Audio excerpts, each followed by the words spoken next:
All right, guys, one of the things that impressed me about this one is sort of the contradictions that your both characters faces. Like, I feel that your character is like the most honest about sort of the moral trap that the mission takes him, and he's the one that falls in head first, versus yours seems kind of lost, and then he finds that moral compass. And that doesn't always happen in a movie that's so exciting, and the rhythm is really great. Mm-hmm. So did you feel that you guys protected that arc with your director throughout the shoot? If you could address that, please. I think like all the actors, the conversations I had and all the conversations that I witnessed with the other actors and the director were like foremost about that. Like, what does my character want? Why does he want that? How is he conflicted? How is this scene changing that? I thought that was the most interesting psychological aspect of sort of like the degree of temptation, how much you give in, how much you hate yourself for giving in, but you still want it. You know, greed is a really powerful thing, especially if you have money troubles, you want to pay your mortgage, you want to put your kid through school, whatever it is.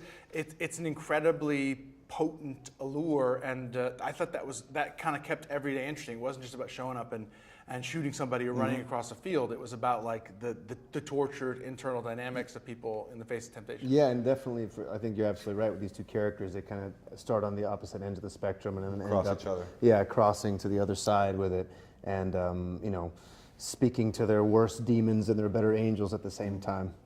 So one of the things that also sort of blew my mind is sort of like casting is everything, but the movie sort of lives and dies that you have to believe that there's a relationship that was lived in intense circumstances. And that, so how was the chemistry? Is that instant or just rehearsal or? We got lucky and we had a group of guys who were really good actors, so everybody respected each other and thought like, okay, this is a group of guys I want to do my best work in front of. And also everybody turned out to be really nice and kind of everyone else was invested in kind of cultivating that, at least from my experience. Yeah, and you kind of develop a bond against the director in a healthy way, as actors need to do. Yeah, you really pick the sides, the teams, and yeah, I think that really helped. I mean, you've worked with him before. Do you think that this put him out of his comfort zone? Oh yeah. I mean, it's definitely the biggest, biggest project he's taken, and it took a long time to get it made. So I think he had a lot on the line.